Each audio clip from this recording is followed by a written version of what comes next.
നിയമസഭാ തെരഞ്ഞെടുപ്പിൽ ഭിന്നിപ്പുണ്ടാക്കാനാണ് CPIM വടകരയിൽ വർഗീയ പ്രചാരണങ്ങൾ നടത്തുന്നതെന്ന് പ്രതിപക്ഷ നേതാവ് VD സതീശൻ. ആശയങ്ങൾ പരാജയപ്പെടുമ്പോഴാണ് ഇത്തരം നിലപാടുകളിലേക്ക് മാർക്സിസ്റ്റ് പാർട്ടി പോകുന്നതെന്ന് PM സലാമും വിമർശിച്ചു. കാഫിർ സ്ക്രീൻഷോട്ട് വ്യാജമാണെങ്കിൽ CPIM തിരുത്താൻ തയ്യാറാകുമോ എന്നായിരുന്നു ഷാഫി പറമ്പിലിന്റെ ചോദ്യം.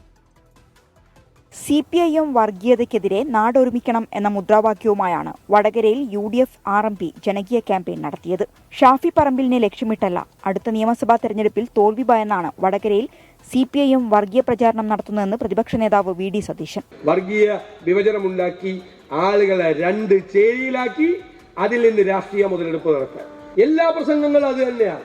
എന്റെ ചോദ്യം, ആ BJPയും ഈ വടകരയിലെ CPIM തമ്മിൽ എന്താ വ്യത്യാസം?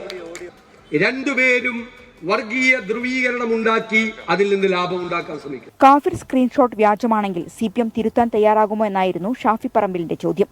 ഞാൻ നല്ലവനായ ഉണ്ണിയായിട്ടോ, ഞാൻ ഹരിശ്ചന്ദ്രനായിട്ടോ, അതല്ലെങ്കിൽ ഞാൻ നിഷ്കളങ്കനായിട്ടോ ഒന്നുമല്ല. എനിക്ക് ഒരു കാര്യം കളങ്കമില്ലാതെ പറയാൻ പറ്റും.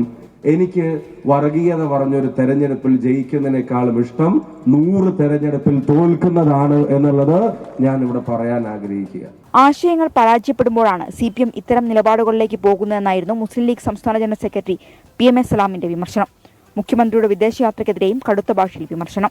മനുഷ്യരെ ശത്രുക്കളാക്കുന്ന, മനുഷ്യരെ പരസ്പരം പോരടിക്കുന്ന രൂപത്തിലേക്ക് മാറ്റി ജീവിതത്തിൽ സമാധാന ഭംഗമുണ്ടാക്കുന്ന ഒരു സ്ഥിതി ഉണ്ടാക്കരുത്. അതിനുള്ള ഒരുപാട് പ്രവർത്തനങ്ങൾ നിങ്ങൾ നടത്തി. റഹീം മൂർഖനേക്കാൾ വലിയ വിഷമെന്നായിരുന്നു RMP നേതാവ് N വേണുവിന്റെ വാക്കുകൾ. 24 കോഴിക്കോട്.